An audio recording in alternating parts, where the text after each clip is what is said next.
Bismillah. Donc, tout d'abord, je m'appelle Mohamed Eddengir. Le cours concerne la discipline de Al-Aqidah, la foi, la croyance. Et nous sommes à notre troisième rencontre de cours d'initiation. Alors, dans le premier cours, on a survolé les définitions, les différentes appellations de cette discipline. Et on a fait la différence entre la foi, la croyance que tout croyant doit, à laquelle il adhère, que tout croyant doit comprendre, doit savoir et doit bien sûr pratiquer, et la différence entre cela et entre la discipline, qui est devenue une discipline enseignée, qui est devenue même une spécialisation dans l'ensemble des universités islamiques ou dans les cursus d'études des sciences islamiques. Eh bien, la foi, la croyance est devenue une discipline à part entière qui a donc, on entend par là, ça veut dire qu'il y a des références d'ouvrages, il y a une méthodologie et bien sûr différentes manières de l'aborder et toutes des questions et des sujets qui y sont traités. Et il y a une différence à faire entre ce que tout croyant doit connaître, comme l'a enseigné le prophète alayhi salatu wassalam, à l'ensemble des compagnons, comme le Coran l'enseigne de manière simple, claire, et puis après, à travers l'histoire, les ouvrages vont commencer à naître, beaucoup plus tard, hein, donc déjà à la fin du IIe siècle que l'écriture va commencer à se propager, et là donc différents sujets vont être traités, et on a souligné que souvent c'était une manière d'écrire, une manière de réfuter, surtout de réfuter, donc c'est surtout des livres, des ouvrages de croyance et de foi qui avaient un sujet bien spécifique, ou quelques sujets spécifiques, et qui étaient toujours abordés sous un angle de réfutation, de recadrage, si on peut appeler ça comme ça, car différentes sectes étaient nées ici et là. Et on a un peu esquissé aussi comment le prophète alayhi salatu wassalam a enseigné cette foi et cette croyance.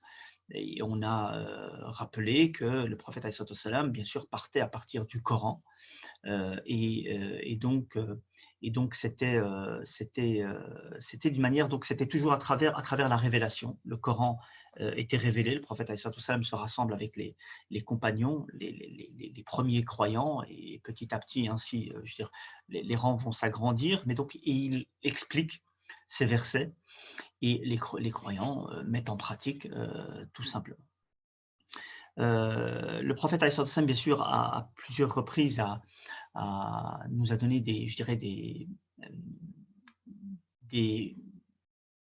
principes, des points sur lesquels on peut, je dirais, s'appuyer pour pouvoir connaître la voie à suivre.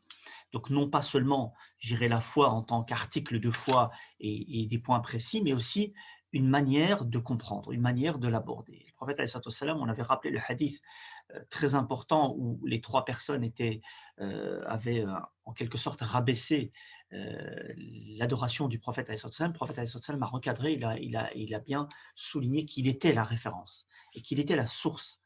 Bien sûr, après le Coran, et lui, il était le Coran, il réalisait le Coran, il pratiquait le Coran, qu'il était la référence à suivre, et qu'il a dit que celui qui s'éloigne de ma sunna, de ma voie, eh bien, il ne fait pas partie des miens. Puis après cela, dans le deuxième cours d'initiation, on a rappelé l'importance de la foi et de l'aqida en différents points, comme étant la première base de l'islam. Tout se base sur la foi, puisque toute bonne œuvre ne peut être acceptée par Allah subhanahu wa ta'ala et ne peut être rétribuée par Allah subhanahu wa ta'ala que, je veux dire, rétribuée ici-bas et dans l'au-delà, que si on le fait à travers la foi, qu'on le fait pour Allah subhanahu wa ta'ala. Excusez-moi. Je reviendrai à vos questions, je relirai Inch'Allah vos questions. Aujourd'hui, donc on a seulement 1 heure de cours, mais je dirais on aura un peu plus d'interaction. Je vous donnerai la parole, Inch'Allah. Je voudrais juste vous demander, donc j'ai bien bloqué tout le monde au niveau du micro, comme ça il n'y a pas de débordement. Deuxièmement, je vous demanderai bien sûr d'éteindre vos caméras. Et Inch'Allah, je vous donnerai la parole, bi'idhnillah, je vous donnerai la parole et on reviendra sur certaines de vos questions. La semaine passée aussi, on a, donc après l'importance de la aqidah, on a aussi parlé de deux exemples. Le premier, il a été un peu développé, et le deuxième, je voudrais juste le développer aujourd'hui, Inch'Allah ta'ala. Le premier point, c'était sur les sujets qui sont traités dans la aqidah, eh bien c'était la foi en Allah subhanahu wa ta'ala. Et dans la foi en Allah subhanahu wa ta'ala, c'est la question la plus importante. La question la plus basique et la plus importante, qui est notre croyance en Allah subhanahu wa ta'ala. Et comment le Coran aborde cette question? Eh bien, on a cité un des points qui est étudié dans l'aqidah par rapport à cela, c'est l'unicité de divinité, le fait qu'Allah subhanahu wa ta'ala est celui qui a le droit d'être adoré, l'unique sans rien lui associer.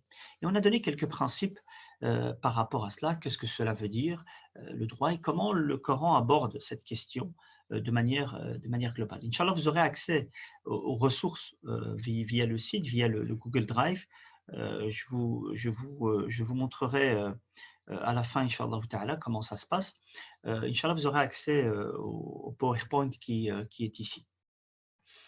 Le deuxième point que je voulais aborder, le deuxième exemple de sujets qui sont traités dans la Aqidah, qui est, pourquoi je le cite, parce qu'il a été malheureusement beaucoup délaissé de nos jours, c'est la spiritualité.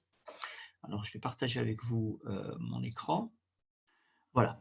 Donc aujourd'hui, Inch'Allah ta'ala, on va parler de spiritualité et qu'on a dit que c'était un sujet, une thématique qui est étudiée dans la discipline de l'Aqidah. Bien sûr, il faut qu'on puisse se détacher de la manière seulement académique de l'enseignement et qui a causé beaucoup de problèmes de nos jours. Puisqu'on adopte souvent la manière dont on étudie l'Aqidah, c'est une manière académique et donc on se base bien sûr sur un ouvrage de l'histoire, et comme je vous ai dit, les ouvrages de l'histoire, généralement, majoritairement, ont des objectifs bien spécifiques, et ils abordent certaines questions plus que d'autres, et ils développent certaines questions plus que d'autres, et c'est une manière donc qui aborde les questions donc de manière très académique. Et de nos jours, quand on enseigne la aqidah de cette manière-là, on a un résultat qui est qu'on n'a pas la partie, je dirais, la partie pratique, l'approche pratique, et souvent, malheureusement, la spiritualité est totalement délaissée. En tout cas, je parle de Ahl Sunnah wal Jama'a. Et cette notion, elle va être étudiée en détail, Inch'Allah ta'ala, dans l'introduction du livre que nous avons, qui sera étudié dans l'Institut de Maïdars, Inch'Allah ta'ala, je pense à partir de la semaine prochaine, si tout va bien, Inch'Allah ta'ala. C'est une question, donc, qui sont Ahl Sunnah wal Jama'a, qu'est-ce qu'on entend par là? Et c'est une question qui sera étudiée en détail, Inch'Allah ta'ala. Alors, la spiritualité, c'est quoi? Premièrement, la spiritualité, les termes, la terminologie est importante. Le Coran nous parle de at-tazkiyah. Nous parle de at-tazkiyah. At-tazkiyah vient de la purification du cœur, mais la purification aussi du comportement. Puisqu'il y a deux notions importantes par rapport à la tazkiyah, c'est at-takhliya wa at-tahliya. Que vous avez ici. Donc, at-takhliya ou at-tahliya, ce qui veut dire at-takhliya, qui veut dire le fait de se vider, le fait de se purifier de ce qui est mauvais en nous, et at-tahliya, le fait d'adopter les bonnes manières, d'adopter les bonnes croyances, d'adopter les bons concepts. Donc, il y a deux éléments importants, le fait de se nettoyer, dirais-je, de se purifier, et le fait at-tahliya, c'est enjoliver, je veux dire, littéralement parlant, et de s'embellir son cœur de belles croyances, d'un cœur pur, et embellir bien sûr son comportement. Et at-tazkiya a toute son importance. Pourquoi elle a toute son importance? Donc c'est la spiritualité. Pourquoi elle a toute son importance? Bien tout simplement, car c'est un des rôles principaux du prophète alayhi salatu wassalam. Allah subhanahu wa ta'ala, lorsqu'il nous parle du prophète alayhi salatu wassalam, lorsqu'il nous résume la mission du prophète alayhi salatu wassalam dans 3 versets différents, il nous dit, on va prendre le verset de sourate al-Jumu'ah, huwa alladhi ba'atha fil ummiyina rasulan minhum. يتلو عليهم آياته ويزكيهم ويعلمهم الكتاب والحكمة وإن كانوا من قبل لفي ضلال مبين. Donc il dit, le sens général du verset, c'est lui qui a envoyé parmi les illettrés, les Arabes, un prophète parmi eux. Parmi eux, ils le connaissent, ils savent qui il est, ils connaissent sa famille, ils connaissent son origine. Donc, c'est pas quelqu'un d'inconnu qui sort de nulle part. C'est un point important quand quelqu'un vient pour un réformateur ou pour un prédicateur, on doit connaître d'où sort-il, quel est son cursus, d'où il vient, qui est-il. Donc, il a suscité parmi les illettrés, les Arabes, un prophète parmi eux. Quel est son rôle? Son rôle, il récite les versets d'Allah, les versets, il récite le Coran. Et ça, c'est une chose importante que peut-être de nos jours on délaisse aussi. Le fait de réciter le Coran, c'est une adoration. Et le prophète, son rôle était aussi de leur faire écouter le Coran. Et je pense que la semaine dernière, on a rappelé l'exemple du prophète lorsque une des figures des Qurayshites qui était venu chez le prophète pour essayer de le convaincre de délaisser son message. Et le prophète, il lui a répondu de manière très simple. Il l'a laissé bien sûr parler, très poliment, je dirais la politesse du dialogue. Il le laisse parler, il l'écoute, et après il lui dit: as-tu terminé, ya Abal Walid? Hal faragta ya Abal Walid? As-tu terminé? Il lui a dit oui, et il lui a récité le début de Surat Fussilat, les détaillés, les 13 premiers versets. Donc il lui a tout simplement récité le Coran. Bien sûr, il parle à des Arabes qui comprennent très bien l'arabe, qui comprennent très bien la poésie, comment dirais-je, l'éloquence de la parole, et donc il était touché. D'ailleurs, quand il est revenu chez les siens, chez ses amis, chez les mouchriquines, il était perturbé, et ils ont dit: tu es revenu avec un visage différent de celui qui était parti. Et donc le prophète, sa première mission, c'était de réciter les versets, et il les purifie, et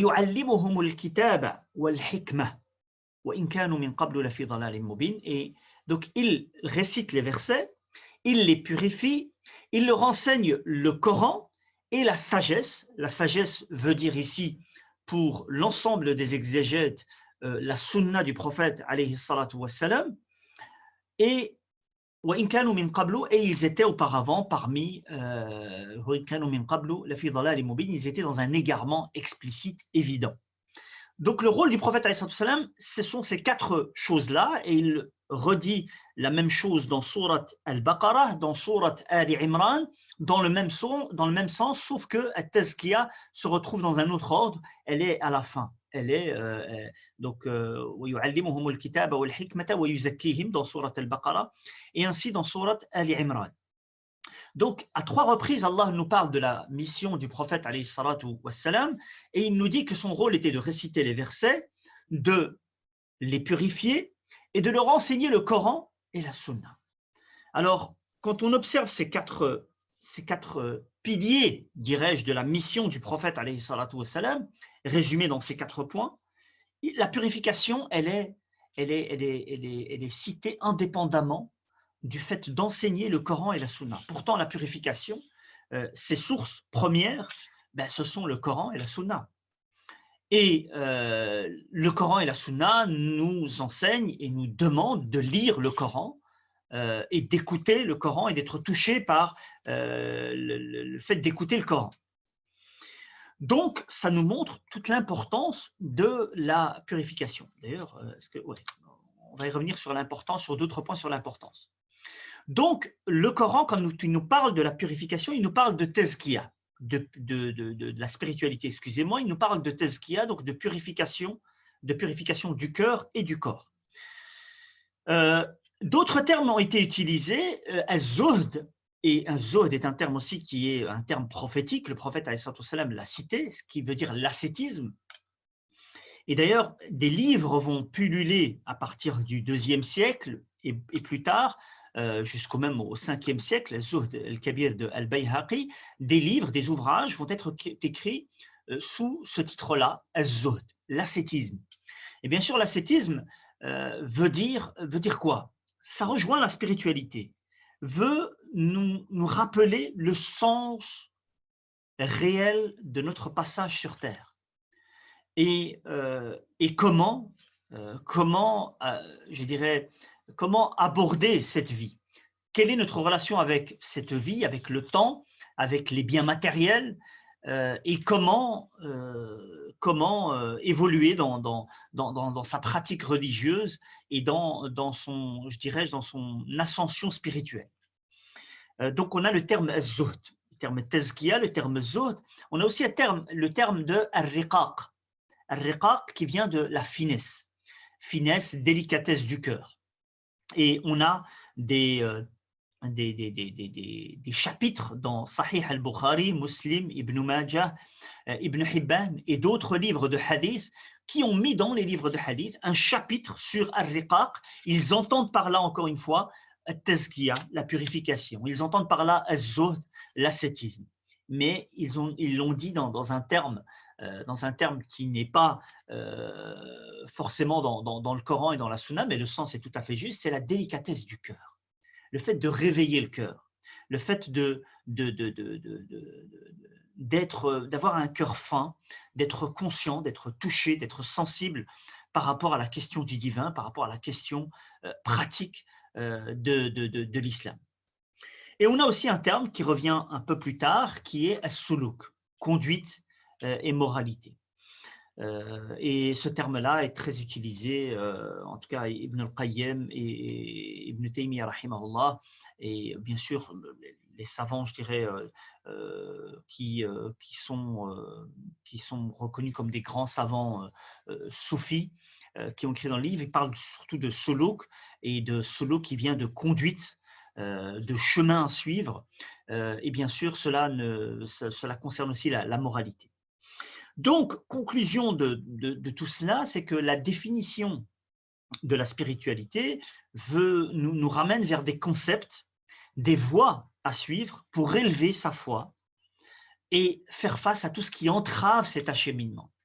Donc, il y a des concepts, il y a voies à suivre, et il y a ce qui vient nous empêcher, nous bloquer, nous freiner par rapport à cet élan spirituel. Et c'est un point très, très, très, très important en islam.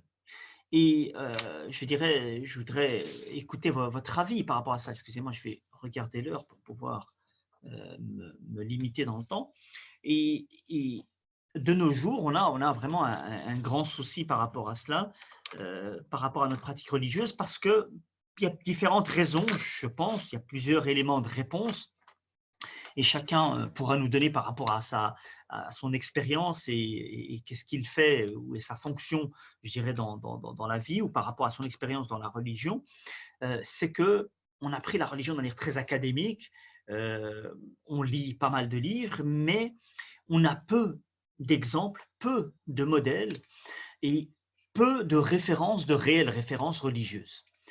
Car le prophète a bien dit que les savants en islam, ce sont les héritiers des prophètes. Et quand un savant n'est pas un réel héritier du prophète, c'est-à-dire qu'il ne prend pas le rôle du prophète qui est, on l'a rappelé, résumé dans 4 points.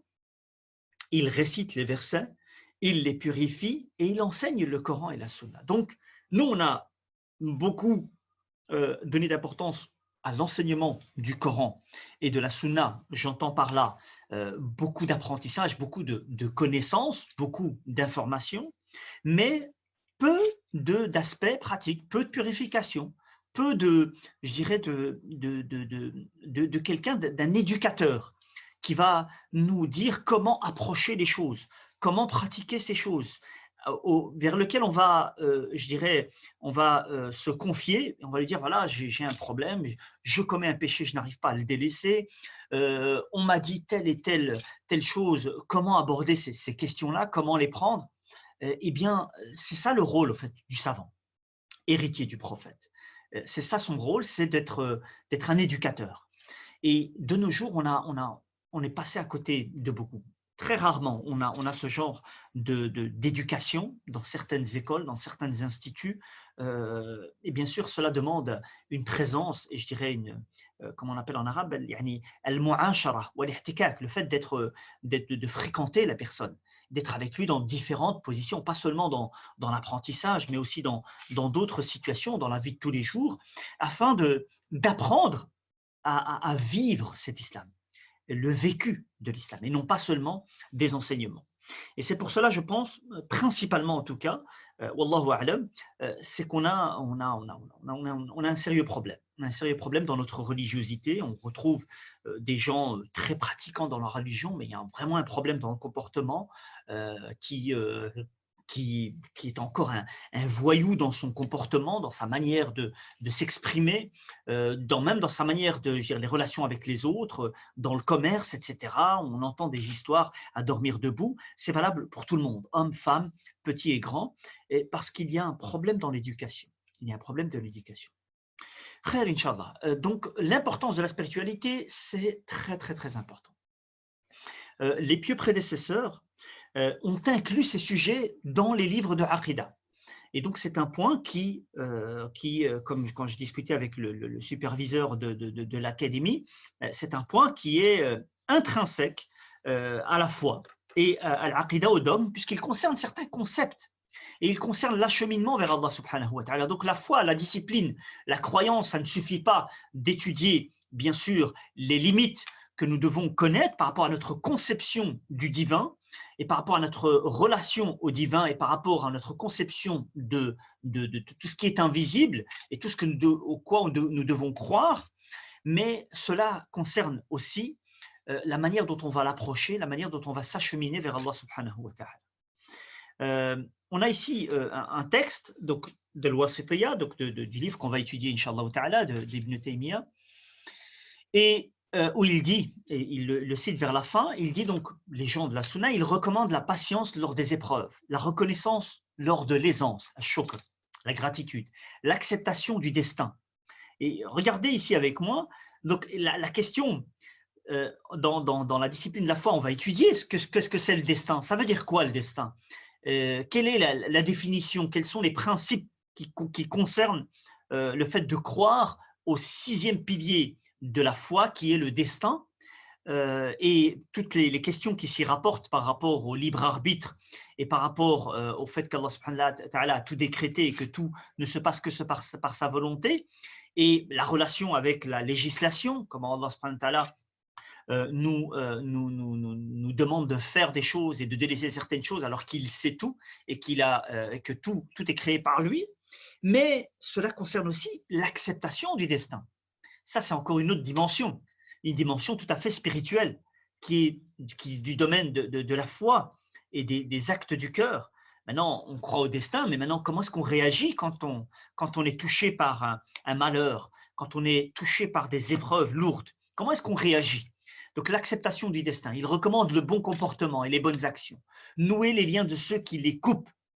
Donc nouer les liens, c'est une chose, mais de ceux qui les coupent, c'est encore un autre niveau de comportement et d'attitude. De donner à celui qui te prive, de pardonner à celui qui a été injuste envers toi, et la bienveillance envers les parents, etc. Ibn Taymiyyah, rahimahullah, il cite cela dans le commentaire de Al-Wasitiyya, qui était le livre qu'on va étudier, Inch'Allah ta'ala, pour vous dire que c'est un sujet qui est traité, et on a beaucoup d'exemples, je ne cite que celui-ci, mais beaucoup de savants parlent souvent de ce sujet de manière des fois, je dirais, résumée ou de manière beaucoup plus détaillée. Ibn al-Qayyim, rahimahullah, est un grand savant qui a beaucoup écrit dans ce domaine-là, surtout avec, je dirais, l'évolution du soufisme, et on en touchera un mot, Inch'Allah ta'ala, donc il fallait un peu recadrer tout cela. Et donc, c'est un sujet qui fait partie de la foi. Et deuxième point par rapport à l'importance, c'est qu'il y a un lien entre les actes apparents et les actes cachés. On avait cité la dernière fois par rapport à la foi que la foi englobait la parole, englobait les actes, la pratique, et elle englobait les croyances, et elle englobait les actes du cœur. Et la différence entre les croyances et les actes du cœur, c'est que les croyances, c'est ce à quoi on croit. Ce sont, je dirais, des concepts auxquels on adhère et on y croit sincèrement et que c'est véridique. Et les actes du cœur, eh bien, ce sont comme, comme le fait de mettre sa confiance en Allah subhanahu wa ta'ala, d'aimer Allah subhanahu wa ta'ala, de craindre Allah subhanahu wa ta'ala, d'avoir espoir en Allah subhanahu wa ta'ala, ce sont des actes du cœur. Et il y a un lien entre les deux. Et il y a un lien entre les deux. Le prophète, alayhi salatu wassalam, ne nous dit-il pas que le croyant dont la foi est la plus complète est celui qui a le meilleur comportement. Donc vous voyez ici que le meilleur comportement veut dire que si quelqu'un a un très bon comportement, bien sûr qu'il le fait pour Allah subhanahu wa ta'ala et non pas par pragmatisme, et donc, eh bien, c'est celui qui a la foi la plus complète. Et donc, il y a un lien entre les deux. Et c'est pour cela que Ibn al-Qayyim, rahimahullah, il a une parole qu'il dit, il dit, celui qui a un comportement meilleur, et au plus il est meilleur, eh bien, ça veut dire qu'il a plus de foi. Donc, il y a un lien entre les deux. On ne peut pas avoir une bonne croyance, une bonne aqidah, toute saine, toute juste, toute authentique, mais dans le comportement, on n'a rien à voir. Quand on parle, on ment. Quand on s'énerve, on insulte. Lorsqu'il s'agit des bonnes actions, on est les derniers à être ceux qui répondent à l'appel. Donc il y a un sérieux problème dans cette foi. Si cette foi ne pousse pas à la pratique, elle ne pousse pas à l'action, et on ne voit pas ça dans l'apparence, il y a un sérieux problème. L'imam Shatibi, rahimahullah ta'ala, grand imam illustre par rapport au fondement du fiqh en particulier, il a beaucoup parlé des finalités de la législation. Il dit les actes apparents dans la législation est une évidence de ce qu'il y a à l'intérieur du cœur. Donc, ce qui apparaît reflète le cœur. Bien sûr, vous me direz, oui, pas toujours à 100%. Il arrive que des fois, eh bien, on est contraint à faire certaines choses, ça ne représente pas nos valeurs, etc. Mais ça, ce sont des actes, ce sont des exceptions. Je parle de manière générale. Quelqu'un qui est croyant, qui a un bon comportement, ça prouve qu'il a une très bonne croyance, qu'il a un très bon cœur. Quelqu'un qui agit bien, qui parle bien, ça prouve qu'il a un bon cœur, et c'est une chose qui est tout à fait normale chez tout le monde, tout être humain. Troisième point pour, je dirais, rappeler l'importance de la spiritualité, eh bien on a une grande rétribution par rapport à la spiritualité. Et je voudrais juste ajouter ici que la spiritualité en réalité, et bien sûr, le concept de la spiritualité en islam, c'est pas, comme je vais le rappeler un peu plus tard, ce n'est pas le fait de s'isoler et de faire du dhikr et de sauter comme certains le feront dans leur dhikr, et ne le voir que sous ce spectre-là, comme des moines, qui sont isolés à la mosquée en train de faire du dhikr. La spiritualité, le concept de la spiritualité en islam n'a rien à voir avec cela. C'est pour cela que quand on revient dans les terminologies utilisées qu'on a citées, on a suluk et on a zuhd. Et ce zuhd ou suluk, et même tazkiya d'ailleurs, nous mettent en lien avec le comportement, avec la conduite, avec la moralité. Donc ce n'est pas seulement une question de cœur et une question je dirais, de nourriture spirituelle seulement, mais c'est une pratique. Et c'est ce qui augmente, qui augmente notre foi et qui a un lien directement avec notre spiritualité. La pratique aussi, la moralité et la conduite. Le prophète alayhi salatu wassalam nous dit que le jour de la résurrection, rien n'est plus lourd sur la balance du serviteur, du croyant, que le bon comportement. Et Allah déteste tout être vulgaire aux propos grossiers. Donc avoir un bon comportement, avoir une conduite saine, avoir une bonne moralité, c'est ce qui est le plus lourd dans la balance au jour du jugement dernier.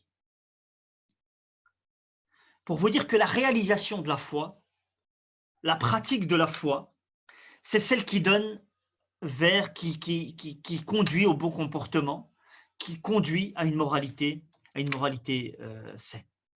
Je vais citer, Inch'Allah ta'ala, aujourd'hui 4 points, et je vais essayer d'être très bref pour vous laisser la parole, Inch'Allah ta'ala. 4 points sur 4 principes de la spiritualité. La première, c'est concernant les sources. Ce qui est très important quand on parle de spiritualité, ce n'est pas seulement de faire bouger les cœurs et de se rappeler, de faire, je dirais, de faire couler les larmes et d'être touché et d'être sensibilisé par rapport à ces questions, mais c'est surtout aussi, en tant que musulman, de mettre un cadre à cela aussi. Et c'est la question des sources. Allah subhanahu wa ta'ala, s'il nous rappelle que le prophète, alayhi salatu wassalam, sa mission, c'était de purifier les cœurs, et c'était un rôle qu'il a fait parfaitement. Et il suffit de voir le résultat de son éducation, qui sont les compagnons du prophète, radiyallahu anhum, qui ont porté l'islam. Le prophète salam, est décédé, il a laissé des hommes derrière lui qui ont, je dirais, construit cet islam pratique, dans le sens où ils l'ont enseigné, où ils ont mis des structures, où ils ont, je dirais, développé les sciences de l'islam, qui sont, même par rapport à la foi, par rapport au fiqh, par rapport au hadith, par rapport au Coran. Toutes les sciences du Coran, du hadith, du fiqh ne sont que retirées de ce que les compagnons ont enseigné, comment la méthodologie qu'ils ont utilisée lorsqu'ils ont abordé les textes. Eh bien, tout cela nous vient des compagnons du prophète. Et la spiritualité, bien sûr, on l'apprend aussi Et donc, si on parle de spiritualité, on ne peut ne pas parler des sources. Et le Coran, bien sûr, est la première source. Le Coran est un exposé explicite de toute chose. Comment le Coran, qui enseigne toute chose par rapport à ce que le musulman doit connaître, comment il va délaisser la question de la spiritualité? Donc, on doit revenir au Coran, on doit revenir à la terminologie coranique, à la terminologie du prophète, alayhi salatu wassalam, qui est notre exemple et qui est la pratique même du Coran. Deuxième point que je voudrais par rapport à cela, c'est qu'on doit revenir aux sources qui sont le Coran, la Sunna et la pratique des compagnons du prophète, alayhi salatu wassalam, et ce sont des choses qui sont tout à fait abordables et tout à fait, je dirais, qui existent et qui sont à portée de main de tous dans sa langue originale. Donc on ne peut, si on va chercher la spiritualité autre part, si on va s'imprégner d'autres cultures dans la spiritualité, si on va prendre des voies qui ne sont pas celles du prophète, alayhi salatu wassalam, qui n'émanent pas du Coran, eh bien c'est comme quand quelqu'un va prendre des médicaments par lui-même alors qu'il est malade, l'automédication, et on en parle aujourd'hui d'ailleurs avec le Covid-19, on va se remédier, on va chercher cette spiritualité autre part. Eh bien, c'est comme c'est quelqu'un qui est malade, qui a une maladie grave, et il va prendre des médicaments lui-même qui ne sont pas bons pour lui, alors qu'il a besoin d'un vrai médecin, qu'il a besoin d'un spécialiste même des fois, et non pas seulement d'un médecin généraliste. Et donc, on va chercher dans la spiritualité pour venir résoudre nos blessures du cœur, notre faiblesse de foi et nos problèmes de conduite et de moralité. On va les chercher dans des voies qui ne sont pas les bonnes. On va aller faire du dhikr, mais ce n'est pas du dhikr que le prophète alayhi salatu wassalam pratiquait. Dans le nombre, dans le dhikr lui-même, et on va retrouver des fois des choses gravissimes dans certains dhikrs et dans certains wird, awrad de certains soufis, où on va invoquer autre qu'Allah subhanahu wa ta'ala, exagérer dans le prophète alayhi salatu wassalam, ou exagérer dans certains chouyours. La relation qu'on a à certains chouyours dans certaines confréries soufis, et elles ne sont pas toutes les mêmes, mais il faut suivre le cheikh aveuglément. Et vous voyez de nos jours dans les réseaux sociaux où certains font le dhikr de certains chouyours et ils mettent sa photo à côté. Et donc, ils disent explicitement, ce sont des personnes que j'ai rencontrées par moi-même, explicitement que quand il fait le dhikr, il doit penser au cheikh et il met la photo du cheikh dans sa tête. Le cheikh est la source de bénédiction et il le met entre lui et Allah subhanahu wa ta'ala. Imaginez-vous cette conception-là, qui n'a rien à voir avec l'islam.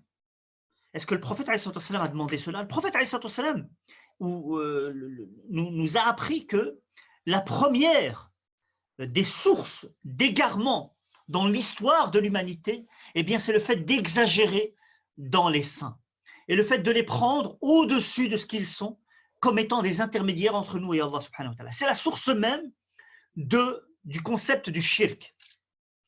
Et donc, on va chercher de la spiritualité par cette voie-là, et alors on fait qu'en réalité, on ne fait qu'entacher notre cœur, et on ne fait que s'éloigner d'Allah subhanahu wa ta'ala alors qu'on croit qu'on se rapproche d'Allah subhanahu wa ta'ala. Donc ce sont des voies qui ne sont pas des voies. Et croyez-moi, si vous allez fréquenter ces gens-là, qui font énormément de dhikr, qui n'a rien à voir avec la sunna, c'est bien de faire beaucoup de dhikr, et Allah subhanahu wa ta'ala le demande. Mais comme le faisait le prophète alayhi salatu wa salam, il faisait énormément de dhikr. Et quand c'était le djihad, c'était lui le premier. Quand il s'agissait de jeûner, c'était lui le premier. Quand il s'agissait d'être là où il faut aider les autres, c'était lui le premier. Et le prophète, c'était tout cela. C'était un mari, c'était un ami, c'était un père. Et donc le prophète, c'était un homme comme tout le monde, qui marchait dans les marchés, qui vivait comme tout le monde, et qui n'était pas seulement dans le dhikr. Il dormait et il priait. Et il jeûnait, il rompait le jeûne, et il se mariait.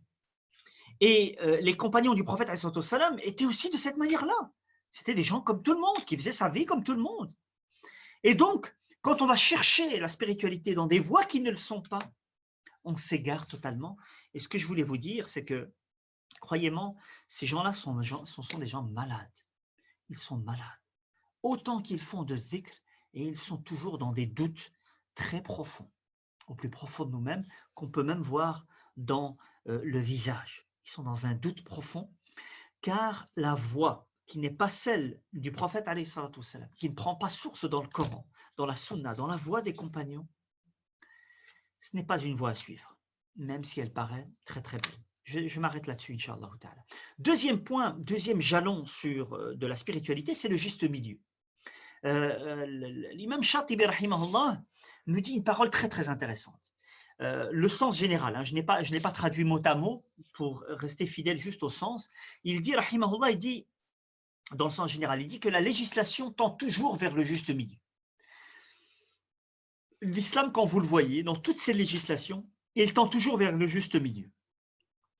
Et quand la législation tend vers une certaine dureté, quand dans des textes on retrouve des menaces, on retrouve un châtiment qui est dur, eh bien c'est afin de ramener vers le juste milieu. Quand vous observez par exemple le châtiment ou la pénalité de celui qui commet l'adultère, qu'il soit marié ou non, de celui qui vole, quand vous voyez cette dureté, et des fois même le prophète était dur envers certains lorsqu'il voyait des choses qui sont gravissimes, eh bien c'est toujours pour ramener vers le juste milieu ceux qui ont exagéré dans le laxisme ou dans le fait de suivre aveuglément les désirs. Et quand elle tend vers l'espoir et l'excuse, c'est-à-dire de trouver une excuse à ceux qui commettent des fautes et des péchés, et on a beaucoup de textes par rapport à cela. Allah subhanahu wa ta'ala il dit قُلْ يَا أَيُّهَا الَّذِينَ أَسْرَفُوا عَلَىٰ أَنفُسِهِمْ لَا تَقْنَطُوا مِنْ رَحْمَةِ اللَّهِ. Ceux qui ont exagéré envers eux-mêmes, qui ont commis énormément de péchés, ne désespérez pas dans la miséricorde d'Allah subhanahu wa ta'ala. Allah efface tous les péchés. Donc ici on a des textes qui vont à l'opposé de la menace et du châtiment, qui ouvrent les portes de l'espoir et qu'Allah subhanahu wa ta'ala pardonne tous les péchés. Eh bien c'est afin de ramener vers le juste milieu ceux qui ont exagéré dans l'extrémisme et la dureté envers eux-mêmes. Il y a des gens qui sont très très durs et qui croient qu'Allah subhanahu wa ta'ala ne va pas lui pardonner.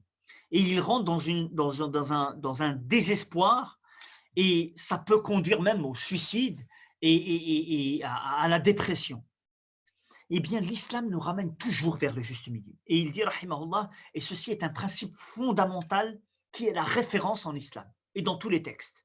Prenez les textes à toutes les sauces, prenez les croyances, prenez la loi, donc tout ce qui concerne la juridiction en islam, prenez la foi, et on va en parler d'ailleurs. Ibn Taymiyyah, rahimahullah, dans son livre Al-Wasitiyya, va parler du juste milieu, de Ahl-Sunnah dans les croyances, entre ceux qui renient l'existence de Dieu et ceux qui font de Dieu un être humain. L'islam ramène toujours vers le juste milieu. c'est un principe fondamental qui fait référence.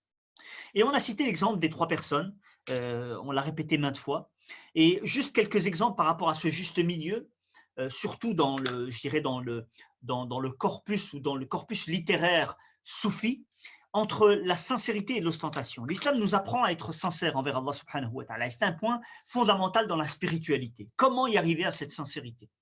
Et on ne doit pas être ostentatoire, on ne doit pas faire des actes pour faire plaisir aux gens, pour le regard des gens et la célébrité.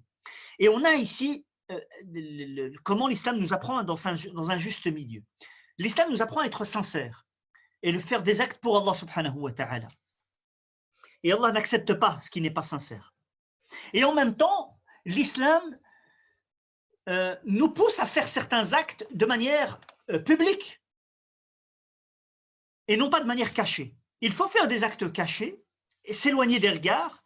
Ça existe et le prophète le faisait, il priait la nuit alors que tout le monde dort ou personne ne le sait, à part ceux qui sont proches.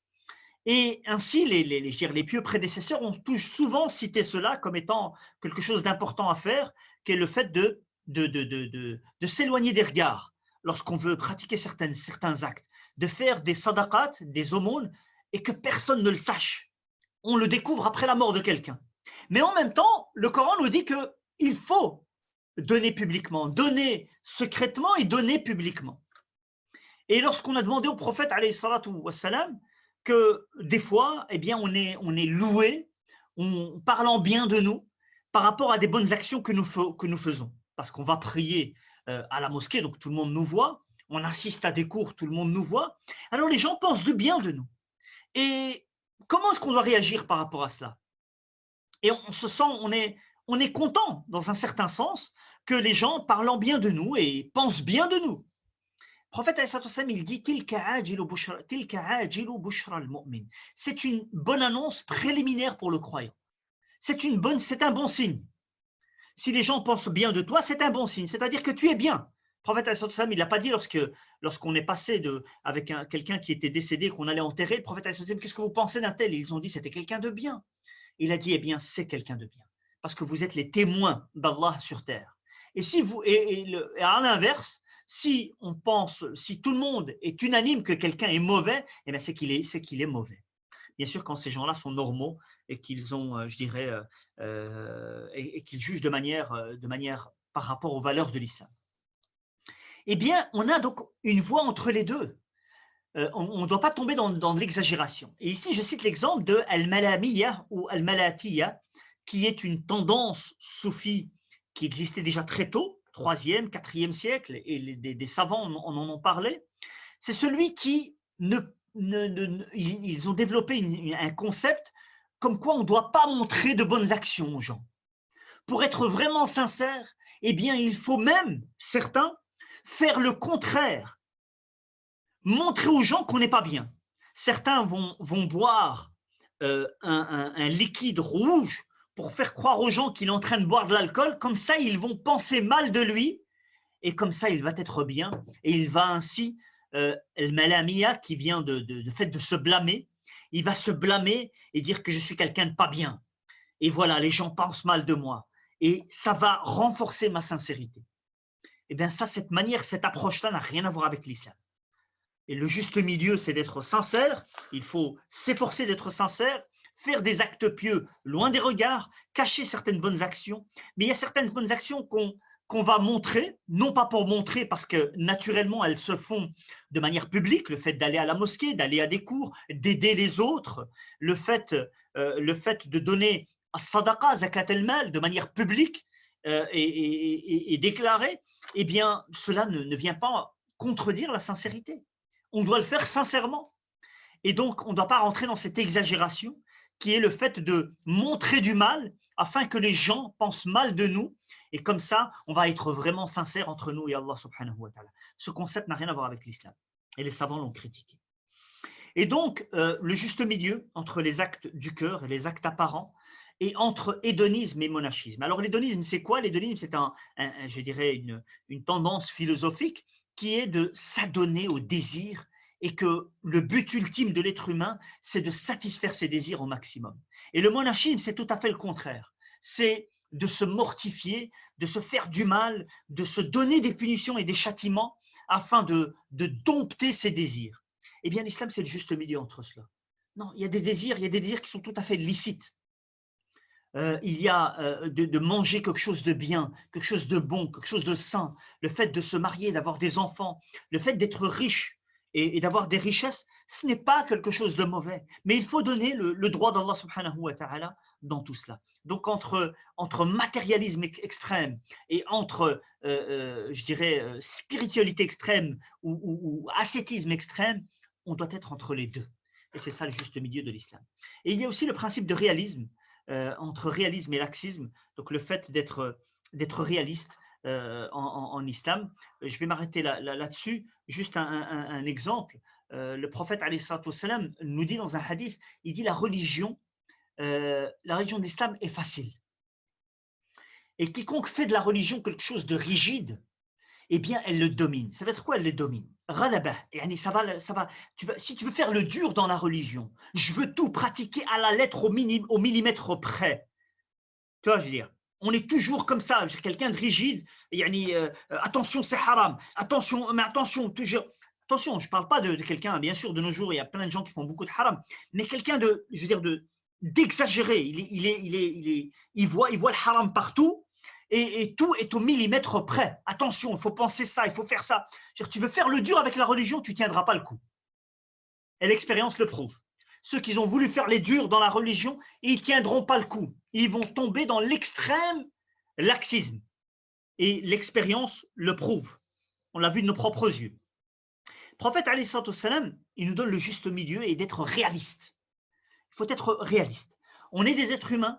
On a des penchants, on a des désirs, et donc il faut tirer vers le juste milieu et garder cet équilibre-là. On ne va pas être des anges, on n'est pas des anges. Si on était des anges, eh bien Allah subhanahu wa ta'ala aurait envoyé un prophète ange, comme il dit dans le Coran. Et donc le prophète nous dit, si vous ne pouvez pas le faire, si tu ne peux pas faire certaines obligations, eh bien fais quelque chose qui s'en rapproche, fais le maximum que tu peux. Sois pieux comme, fais le maximum, mais ne viens pas toujours être au millimètre près, et annoncer la bonne nouvelle et demander de l'aide d'Allah au matin, au soir et pendant une partie de la nuit. Et donc il faut demander l'aide d'Allah subhanahu wa ta'ala et prendre la religion de manière calme, posée, lucide et réaliste. Quatrième et dernier point, les différents profils. Les actes, les bonnes actions, elles sont énormes. L'islam, il est très large dans les bonnes actions. Et donc chacun va trouver ce qui lui va. Et le fait qu'on a des différents profils, c'est quelque chose de tout à fait naturel. Allah subhanahu wa ta'ala nous a créés différents. Et même de nos jours, dans le développement personnel, etc., on nous parle de tous ces profils. Des différents profils, des gens qui sont cartésiens, des gens qui sont très, très émotionnels, des gens qui sont très altruistes, des gens qui sont carrés, qui doivent pratiquer tout à la lettre, etc. On a tous des profils différents, on tend tous vers certains de ces profils, très cartésiens, très émotionnels, etc., etc. On a différents profils. Et dans l'islam, les bonnes actions, elles sont très très larges. Allah subhanahu wa ta'ala nous parle de subul salam, les voies de la paix. Les voies qui nous mènent vers Allah subhanahu wa ta'ala sont très très très très nombreuses. Et les compagnons du prophète, quand vous regardez les profils, ils sont très différents. Abu Bakr, c'est pas Omar ibn al-Khattab. Abu Bakr, c'est la tendresse, chercher la facilité, chercher de pardonner, etc. Omar ibn al-Khattab, c'est trancher. Et le prophète était avec tout cela, et c'était tous des exemples.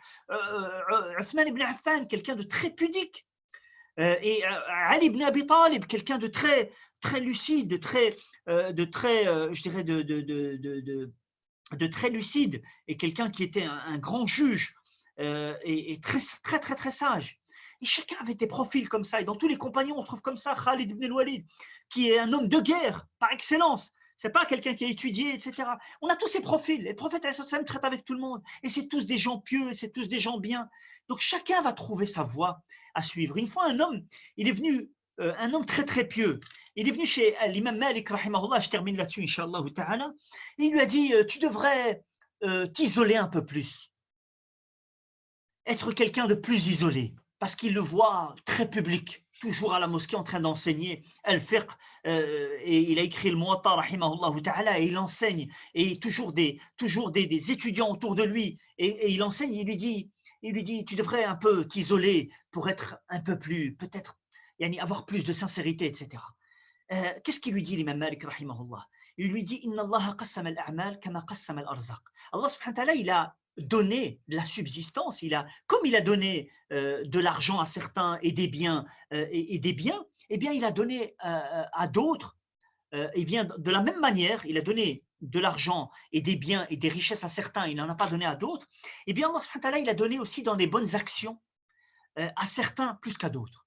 Il y a des gens qui accomplissent énormément la prière. Ils adorent la prière, ils sont bien dans la prière. Il est bien dans la prière. Mais le jeûne, il n'arrive pas à tenir dans le jeûne. Le fait de se priver de nourriture, de boissons et de relations sexuelles en journée, il n'arrive pas. C'est très très dur pour lui. Et il y en a d'autres, il adore jeûner. Et la prière, ce n'est pas son truc. Et certains, Allah subhanahu wa ta'ala, il leur a ouvert dans sadaqat. Ils ont beaucoup d'argent et ils donnent. Ils n'arrêtent pas de donner. Subhanallah, c'est des gens qui n'ont pas peur de la pauvreté. Dès qu'il y a quelqu'un qui veut lui demander, il lâche. Dès qu'il a de l'argent, il doit le distribuer autour de lui. Mais il n'arrive pas à jeûner. Et ce n'est pas quelqu'un qui prie beaucoup. Et certains, ce sont des combattants. Lorsqu'il s'agit de défendre les frontières, lorsqu'il s'agit d'être au premier rang contre des quelconques ennemis en temps de guerre, c'est lui le premier. Et il patiente par rapport aux blessures et à la dureté de la guerre. Et certains, c'est des peureux. Dès qu'il entend quelque chose, il a peur. C'est sa nature, c'est comme ça. Il lui a dit donc, il lui a dit donc le fait d'enseigner et de propager la science, c'est un acte de bienfaisance et une des meilleures choses à faire, et j'accepte ce qu'Allah subhanahu wa ta'ala m'a donné. L'imam Malik, c'était un grand enseignant, un grand professeur. Et Allah subhanahu wa ta'ala lui a ouvert, donc il se sent bien dans ça. C'est je dirais, une voie d'excellence pour lui. Il arrive à donner le meilleur de soi et ça l'excite et il est dans le meilleur de soi lorsqu'il enseigne. Et il a accepté ce qu'Allah subhanahu wa ta'ala lui a donné. Et donc il lui a dit, je ne peux pas être comme toi dans l'isolement, dans le dhikr, etc. Et alhamdulillahi rabbil alamin. Et je termine là-dessus donc. Il y a différents profils. Chacun trouve sa voie dans la voie de la spiritualité. Voilà, je m'arrête là-dessus, Inch'Allah ta'ala. Jazakumullah khair. Excusez-moi si je parle énormément et je ne vous laisse pas tellement la parole. Je vous laisse la parole, Inch'Allah ta'ala. Je pense qu'on a encore le temps et Cheikh Abdallah patientera pour le prochain cours. Je pense que c'est à 11h15. On prendra, Inch'Allah, le temps de cette pause-là pour répondre à vos questions comme on peut, et je vous laisse la parole. Aqidah de quelle école? Alors, Malikite, normalement, de 9h. Ok, Malikite, ok. Non, ça c'est en fait. Je parle de Aqidah. Ash'arite ou Maturidite? Alors, la réponse que je peux donner maintenant, pour ne pas m'étaler là-dessus, parce que c'est une question qui a besoin d'être détaillée. Elle sera détaillée normalement dans le premier cours, Inch'Allah ta'ala peut-être, de l'Aqidah al-Wasitiyya, donc le livre qui sera étudié. Et je vous montrerai que vous pouvez avoir accès à ce livre-là, ou vous pouvez vous procurer le livre via le site, Inch'Allah ta'ala. Non. Donc, lorsqu'on parle de Aqidah, on parlera de Aqidat Ahlul Athar, l'Aqidat des gens du hadith, Aqidat al-Salaf al-Salih, avant l'école Ash'arite ou Maturidite, qui ne sont nés que beaucoup plus tard, qu'au IVe siècle. Et donc, on reviendra là-dessus, Inch'Allah ta'ala, sur les différentes écoles de pensée qui se sont développées durant les premiers siècles, mais on reviendra à cette aqidah qui tout simplement est éloignée de toute philosophie et de toute polémique, je dirais, d'ordre philosophique, qui n'a rien à voir en réalité avec les textes, même s'il y a certaines parts de vérité dans ce que ces écoles ont produit. Donc ces écoles ont produit des choses intéressantes, certes, mais la aqidah que nous allons enseigner sera aqidat al-salaf, aqidat ahl al-athar, l'aqidat de sunnah wal jama'a, Inch'Allah ta'ala, et on reviendra sur ce concept. Alors, je reviendrai juste, alors là, lève la main afin qu'il puisse te répondre, sinon, at-tasawwuf, barakallahu fiki, at-tasawwuf, et bon confinement, restez chez vous, machallah, enfin des cours qui traitent de des choses spirituelles qui sont là pour ça, shuyukh. Ok, Al-Wasitiyya, c'est le livre d'Ibn Taymiyyah, rahimahullah. Oui, Al-Wasitiyya, c'est le livre d'Ibn Taymiyyah, bien sûr, tout à fait. Voilà, donc s'il n'y a pas de questions écrites, je vous donne la parole. Celui qui veut prendre la parole, livre pour cours, c'est bien Al-Wasitiyya. Ok.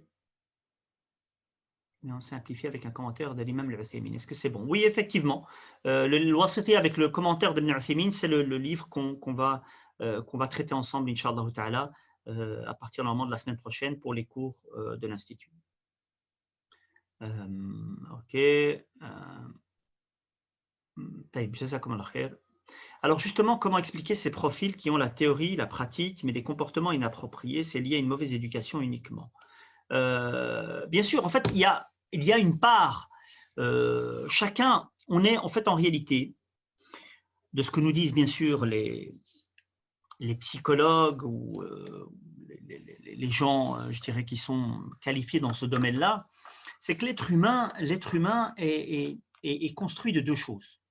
Il est construit bien sûr de ses gènes, donc de ses sources, il est une part de ses ancêtres, de ses parents, je dirais génétiquement, il est une part de cela, et il est une part de son histoire.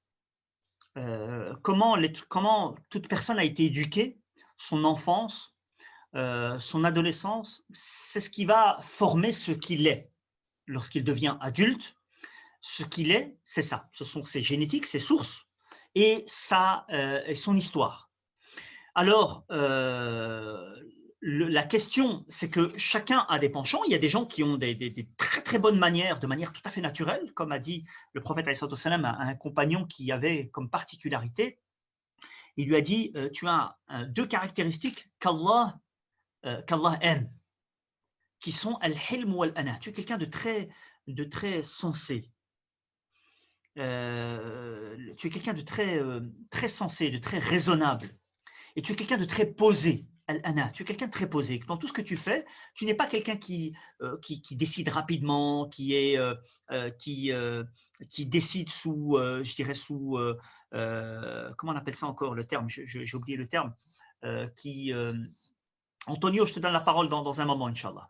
J'ai oublié le terme, subhanallah. Ouais. Donc, quelqu'un qui réagit très vite sous l'effet des émotions. Donc, c'est quelqu'un de très posé, quelqu'un de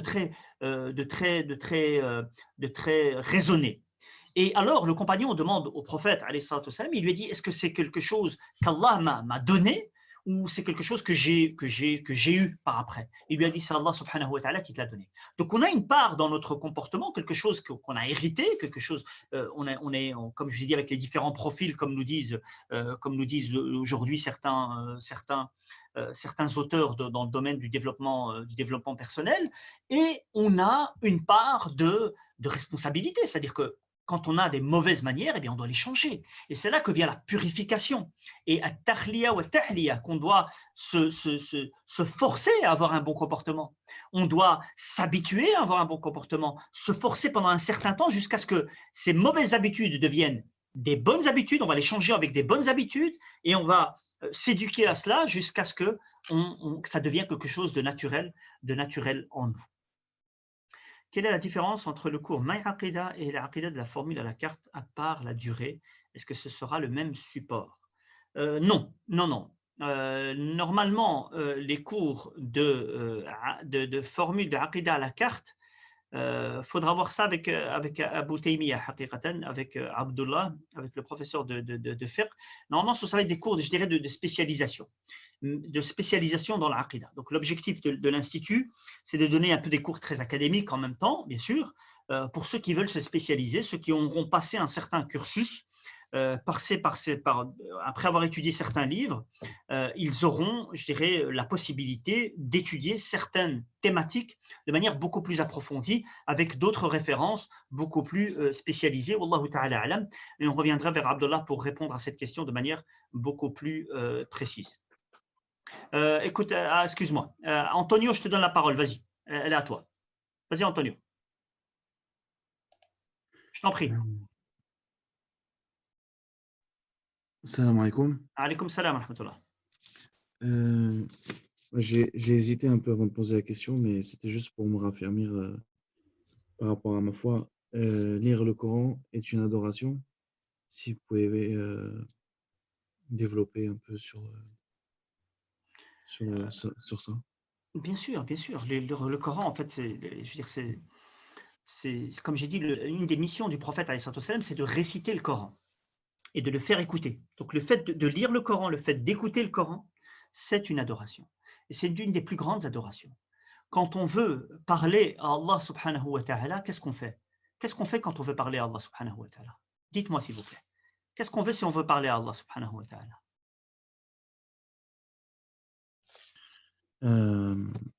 Je sais pas. Eh bien, on Peut-être mentionne son nom et on l'invoque. On lève les mains et on parle à Allah subhanahu wa ta'ala, n'est-ce pas? Je veux dire, quand on veut parler à Allah subhanahu wa ta'ala, ben on l'invoque. On cite son nom et on l'invoque. C'est pour ça que je veux dire, le croyant est toujours invité à faire des doigts et la prière est une doua. Je dirais la prière principale, l'acte principal dans la prière, c'est la doua. C'est le fait de louer Allah subhanahu wa ta'ala et le fait de lui demander. Donc, quand on veut parler à Allah subhanahu wa ta'ala, on fait doua. Et quand on veut qu'Allah subhanahu wa ta'ala nous parle, eh bien, on lit le Coran. Le Coran est la parole d'Allah subhanahu wa ta'ala. Et si on veut qu'Allah subhanahu wa ta'ala nous parle, Allah subhanahu wa ta'ala nous parle dans le Coran. Et ce Coran est encore dans sa langue originelle. C'est la parole d'Allah subhanahu wa ta'ala. Ce qu'on a aujourd'hui. Donc, lire la parole d'Allah subhanahu wa ta'ala, c'est une des plus grandes adorations. La relation au Coran, c'est un thermomètre pour savoir si tu es sur la bonne voie de la spiritualité ou pas. Tu n'as aucune relation avec le Coran, ne rêve pas d'avoir une foi ferme, ne rêve pas de ressentir ton cœur, de faire tomber des larmes de tes yeux si tu ne lis pas le Coran. Tu ne lis pas le Coran, tu es à côté de la plaque. Lire le Coran journalièrement, c'était une chose que le prophète ﷺ faisait, que les compagnons du prophète ﷺ radiyallahu anhum faisaient de manière régulière. Lisez ce que vous pouvez du Coran. Lire le Coran, être je dirais, couper le lien avec le Coran, c'est couper le lien avec la première source de spiritualité. Donc, c'est tout à fait, je dirais, tout à fait intrinsèque à la voie de la spiritualité et à la voie de tout croyant. Celui qui connaît du Coran et qui le lit, et celui qui ne le lit pas ou qui ne connaît rien du Coran, c'est comme une maison hantée, une maison vide. Imaginez-vous une maison hantée. Quand on rentre, on a peur, c'est horrible, c'est tout noir, ça sent mauvais, c'est sale, c'est insalubre, c'est invivable. Eh bien, le cœur qui est vide du Coran, c'est la même chose. Voilà, c'est ce que je peux dire pour le moment, Inch'Allah ta'ala. Alors, quelle est la différence entre les cours Ma'aqida? J'ai tenté de répondre, mais les Ash'ari et les Maturidi font aussi partie de Ahl-Sunnah en tant que les Athari. On y répondra, Inch'Allah ta'ala, durant le cours. Bi'idhnillahi ta'ala. On ne peut pas affirmer cela de manière totale si on n'explique pas qu'est-ce que veut dire être Ash'ari, qu'est-ce que veut dire être Maturidi, et qu'est-ce que veut dire Ahl-Sunnah, qu'est-ce qu'on entend par là, et qu'est-ce que l'Athari, qu'est-ce que ça veut dire pour pouvoir finalement sortir de ce débat-là et pouvoir donner, Inch'Allah, un jugement. Bi'idhnillahi ta'ala. Que devons-nous savoir nécessairement le soufisme sunni et Ibn Taymiyyah al-Bani rahimahullah? Mais ça veut dire quoi le soufisme sunni? Je veux dire, le problème, je veux dire, il faut définir les choses en fait. Si vous n'entendez par le soufisme sunni, on entend quoi? Le prophète il était quoi? S'il vous plaît, pour les micros, s'il vous plaît. Donc, ça veut dire quoi? Ça veut dire quoi? Le prophète il faisait quoi? On entend quoi? On entend par quoi? Qu'est-ce qu'on entend par soufisme? Donc je pense qu'il faut vraiment définir les choses et ne pas limiter les choses à Ibn Taymiyyah, c'est ça, celui il faut le suivre et on le suit aveuglément. C'est totalement faux. Personne ne dit qu'il faut suivre Ibn Taymiyyah aveuglément. Et celui qui exagère dans Ibn Taymiyyah ou qui exagère dans l'Albani ou qui exagère dans dans Abdelkader el-Jilani ou qui exagère dans n'importe quel cheikh de n'importe quelle tariqa, c'est lui le responsable. Nous sommes ici pour étudier. Nous sommes ici pour parler de concepts de manière académique, c'est-à-dire de manière la plus objective possible, la manière d'argumenter. C'est la manière dont qu'on va aborder les choses et ne pas forcément, je dirais, donner des étiquettes globales. C'est pour ça que même quand je parlais des soufis à titre d'exemple, quand j'ai dit certains soufis suivent des chouïours de manière aveugle, donc ils font du dhikr avec la photo du cheikh juste à côté de leur tête et qui font cela, tous les soufis ne le font pas. Tous les soufis ne sont pas mauvais, tous les soufis ne sont pas, je veux dire, on ne peut pas de manière globale. Pourquoi on ne peut pas?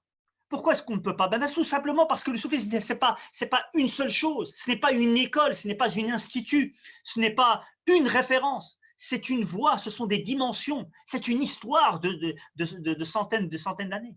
Et le madhab al-athari aussi, il a aussi toutes ces tendances à l'intérieur de lui-même.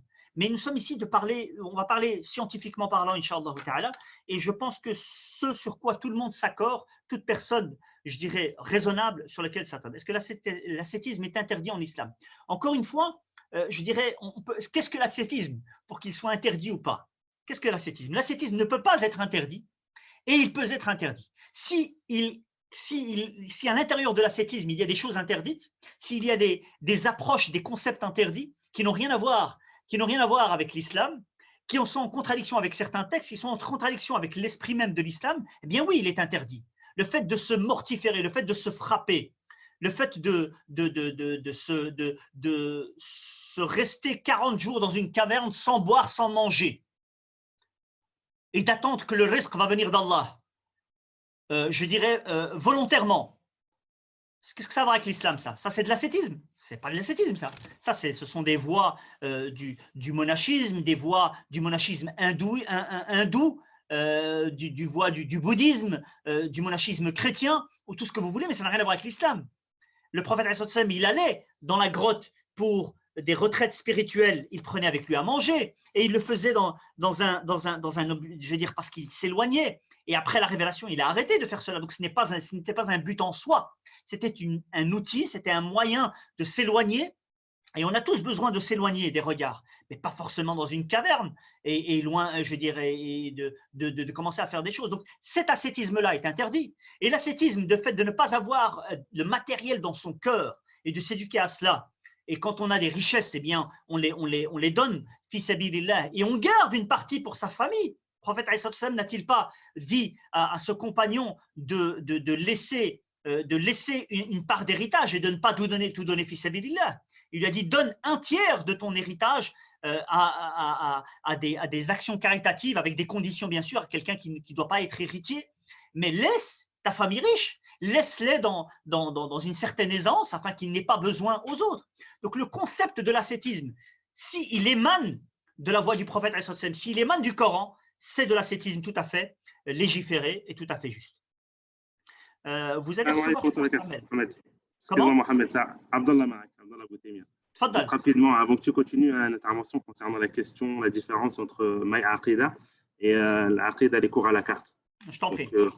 Là, le cours que tu donnes actuellement, c'est le cours Maï Aqida. Donc, c'est le cours qui est dédié ou destiné à ceux qui souhaitent se spécialiser dans l'Aqida. Donc, le support, ce sera le livre que tu viens de montrer, l'Aqida al-Wasatiyya.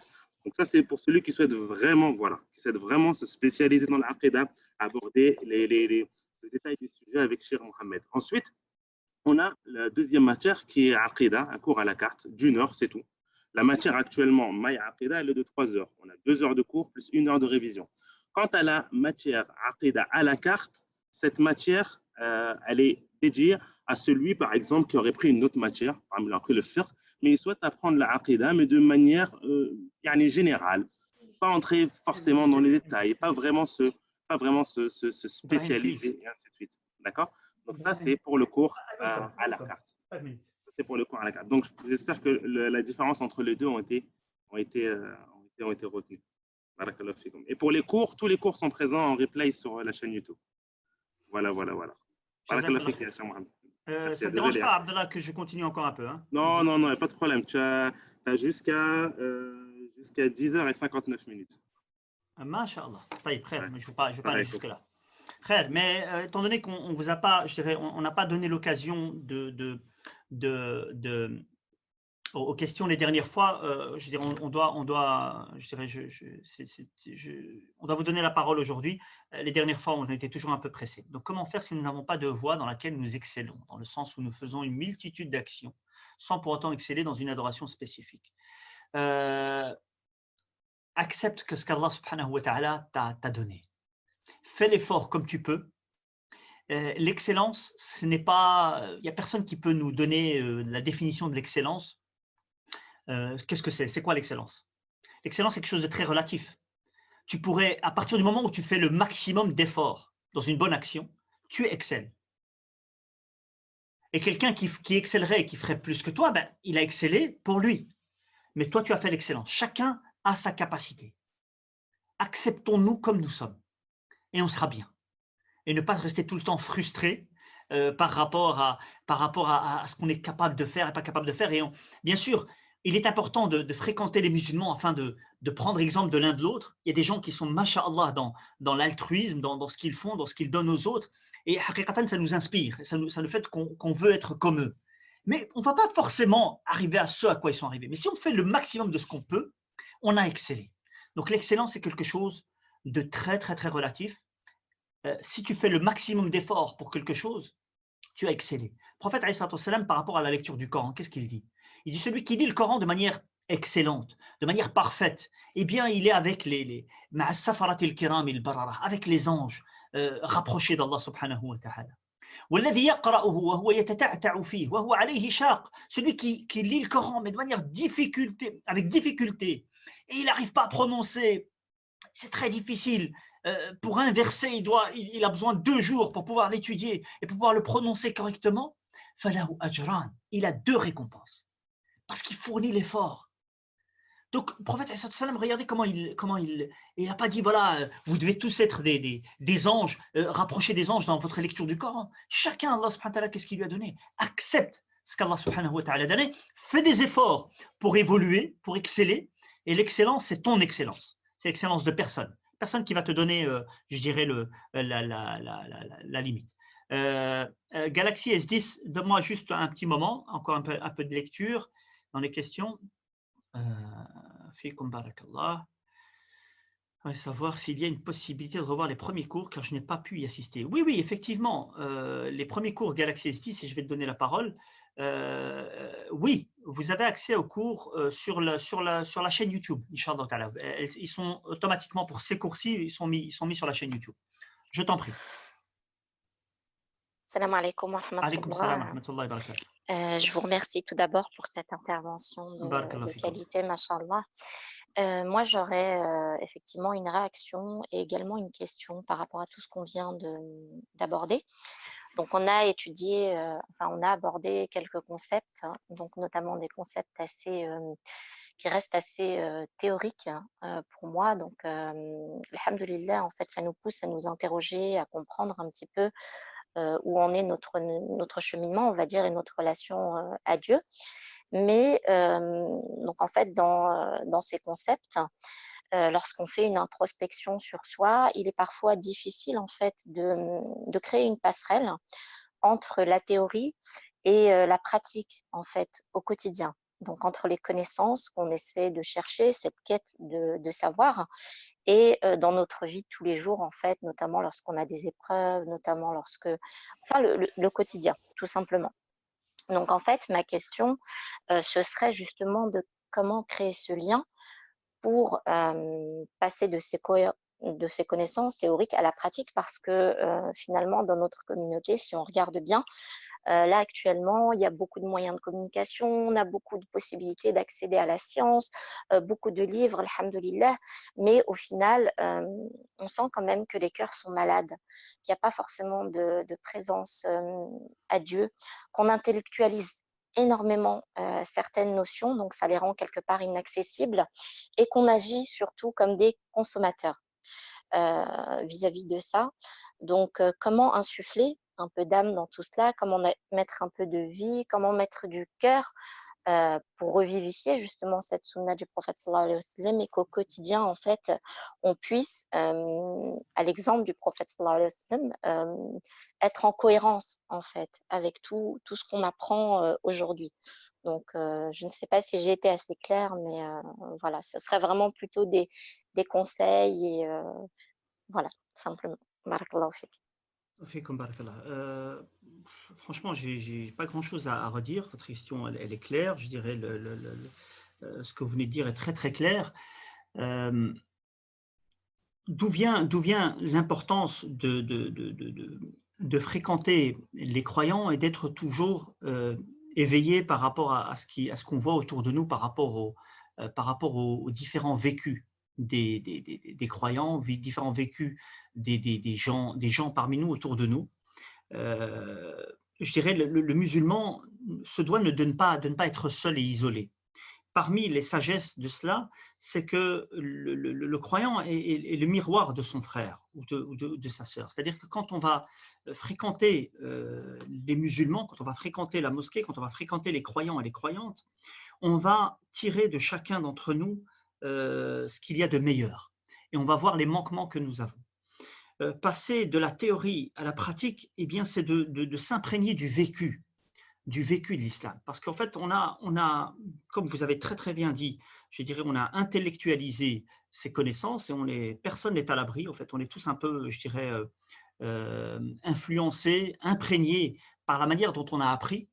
Et donc, on reflète obligatoirement un peu la manière dont on a appris les choses.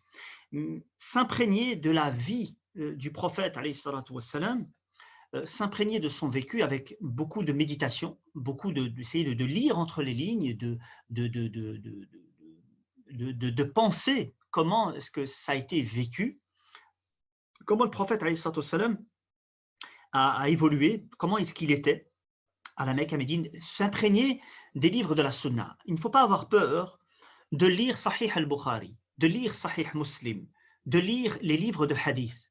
Quand vous allez voir comment le prophète, comment est-ce qu'on rapportait les hadiths du prophète, comment est-ce qu'il pratiquait telle ou telle chose chez lui à la maison, comment est-ce qu'il s'est comporté avec un tel, comment, je veux dire, parce que la Sunna, c'est la vie du prophète, c'est la vie de tous les jours. S'imprégner de tout cela et méditer tout cela. Regardez comment le prophète réagissait, comment est-ce qu'il orientait, comment est-ce qu'il a parlé en telle situation, comment est-ce qu'il s'est tu dans telle situation. Quand on regarde le vécu, parce que c'est très important, parce que l'islam c'est un vécu, ce n'est pas seulement de la théorie, c'est un vécu. Et c'est pour ça qu'on n'arrive pas à comprendre des fois certaines choses, mais non, mais c'est haram, mais c'est comme ça, je veux dire qu'on essaie, on met un cadre, certes, c'est important de comprendre le cadre, mais on se met des barrières, en fait, que l'islam n'a pas apporté ces barrières-là. Et les choses se sont passées très, très naturellement, avec de l'éducation, avec de l'amour, avec de la patience, avec de la persévérance, avec de la méditation, avec un peu, je dirais, d'être un peu isolé, d'être en société, de vivre des épreuves. Et les épreuves nous font grandir. Donc, je dirais, regardez le vécu. Ne pas s'arrêter à ce vécu-là aussi. Regardez l'histoire des compagnons du prophète alayhi salam et l'histoire des pieux.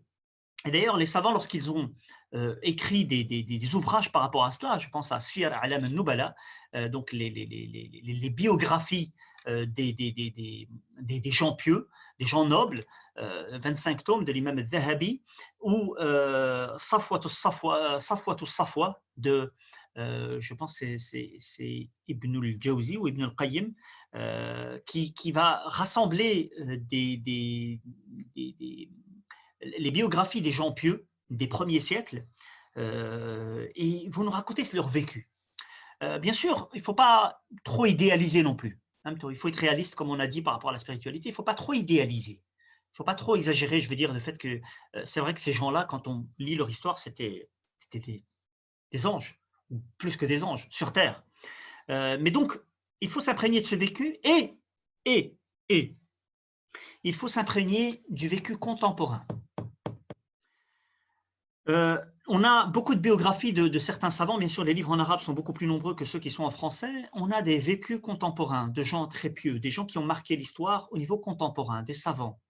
À l'époque coloniale, Ibn Badis, d'autres savants, d'autres rénovateurs, je ne vais pas citer de nom, comme ça on va pas créer de polémique non plus, mais franchement très général, hein. De n'importe quelle tendance, de n'importe quelle école, tant que c'était quelqu'un qui a été, je dirais, réformateur, qui a été pieux, reconnu par la communauté en tant qu'ainsi, quelle que soit sa voix, s'imprégner un peu de sa vie. Comment est-ce qu'il pratiquait l'islam? Comment est-ce qu'il a, comment il était? Donc il faut s'imprégner de ce vécu-là qui va nous donner je dirais un souffle pour la pratique. Et fréquenter les gens pieux. Des fois, vous savez, on néglige beaucoup les personnes âgées de nos jours, nous dans la communauté, parce que voilà, on a appris l'islam, donc on veut l'islam authentique et pas l'islam des traditions, etc. Mais vous savez, dans les gens pieux dans notre communauté, nos parents, nos arrière-grands-parents, on a des gens très très pieux.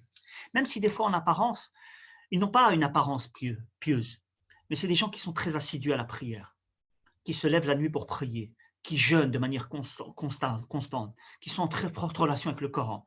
Ils parlent sur personne. Ils évitent tout ce qui est haram. Ces gens-là, ce sont des mines d'or par rapport à leur sagesse, par rapport à leur approche de la vie.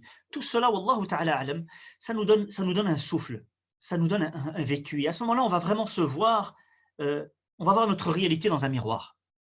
Et on va voir qu'on a besoin de se rabaisser et de se dire qu'on a encore beaucoup à faire pour pouvoir se rapprocher d'Allah subhanahu wa ta'ala. C'est tout ce que je peux dire pour le moment. Wallahu ta'ala alam.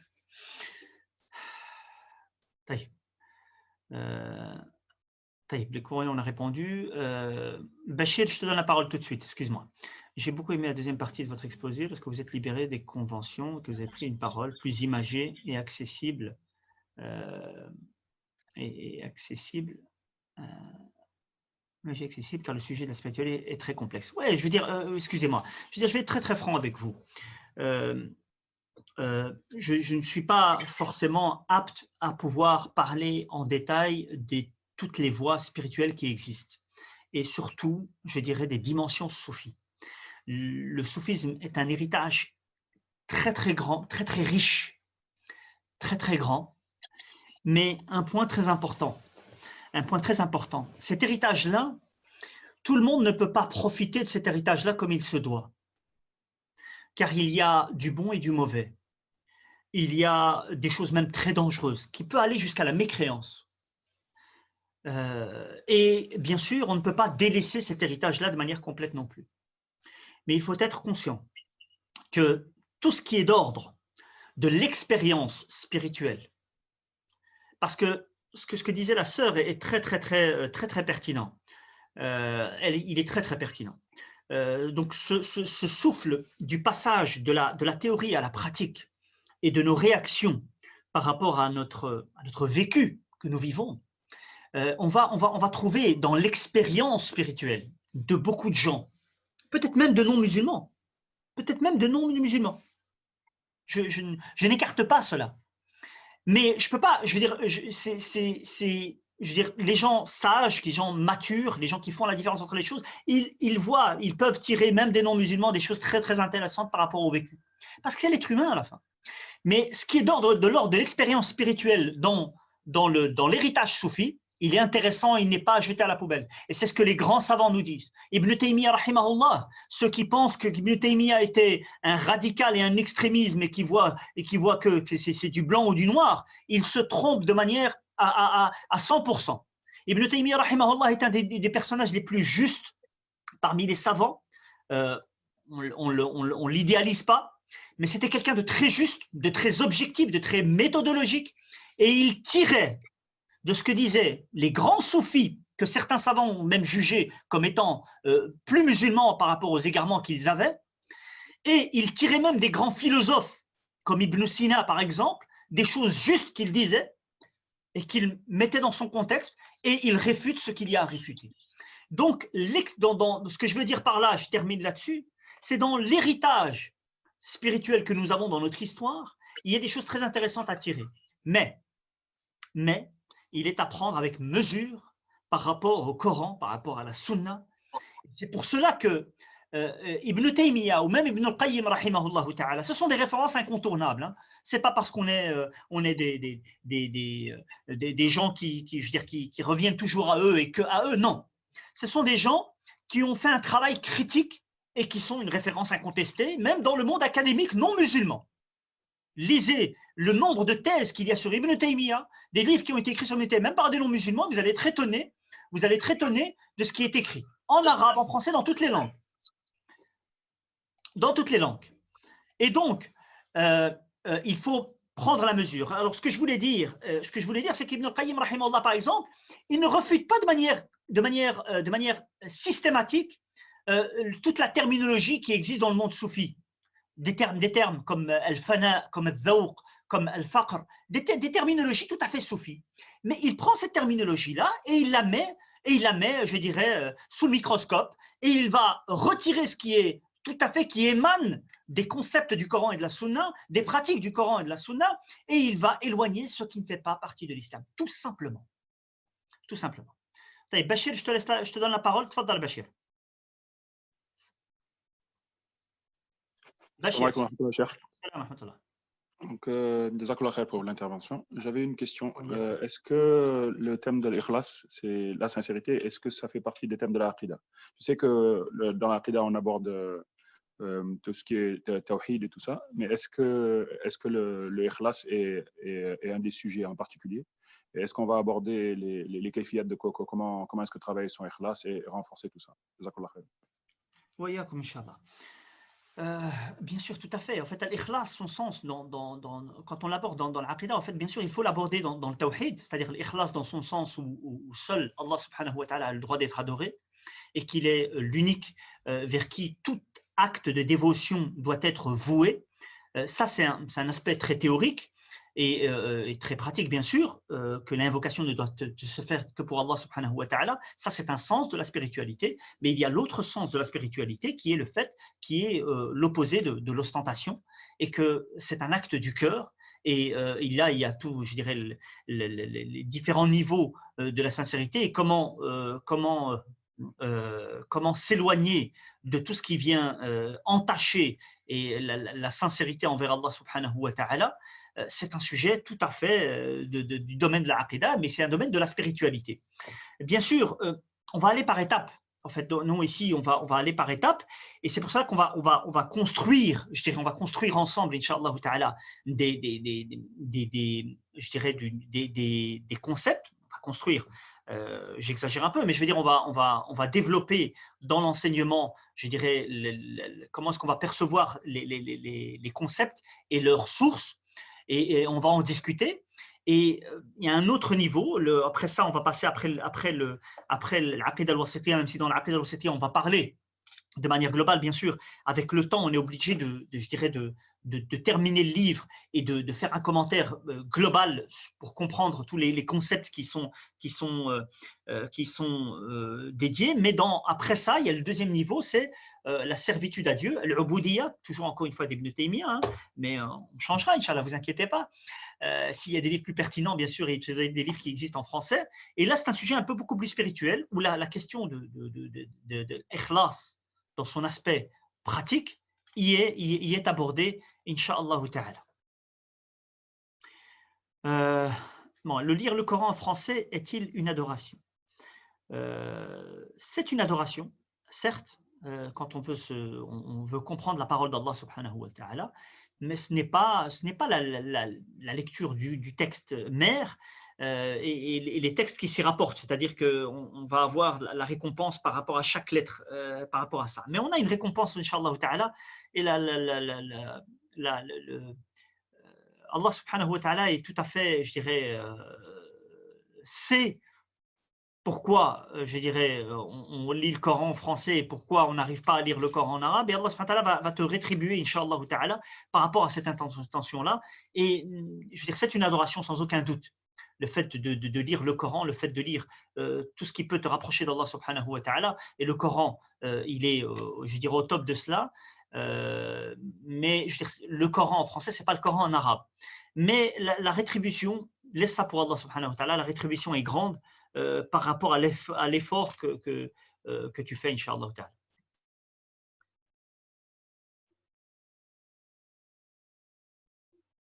Non, pas du tout. Le fait de donner le bon conseil, ce n'est pas une condition de ne pas le faire par soi-même. Non, ce n'est pas une condition. On n'est pas parfait. Je veux dire, des fois, on peut parler de certaines choses qu'on veut atteindre, qu'on connaît théoriquement et qu'on partage, et des fois qu'on n'arrive pas à pratiquer. Donc, bien sûr, c'est très blâmable d'ordonner le bien et de faire le contraire. Mais quand tu sais que quelque chose est faux, dis-le même si c'est contre toi. Même si c'est, je dirais, si tu sais que tu as une négligence par rapport à cela, dis-le et reconnais-le. Et reconnais-le. Et reconnais-le. Donc, tu ne peux pas être parfait avant, je dirais, de pouvoir conseiller qui que ce soit. Non. Même si on fume et qu'on reconnaît que c'est haram et qu'on reconnaît que c'est très mauvais et qu'il faut le délaisser, il faut continuer à le faire, même si on le fait quand même.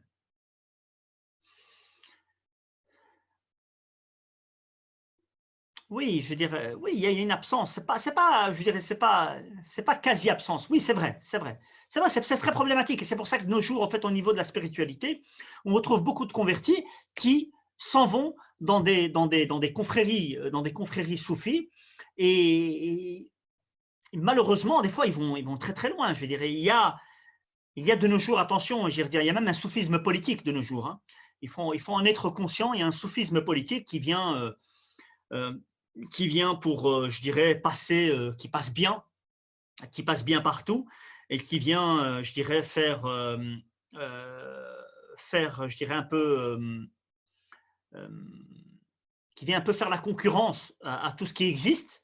Il y a un soufisme même politique. Donc oui, il y a une quasi-absence malheureusement parce qu'on manque de modèles, on manque d'éducateurs, on manque on a un gros souci contemporain. Ce n'est pas seulement dans le monde francophone, mais pire encore dans le monde francophone, mais c'est même dans le monde musulman.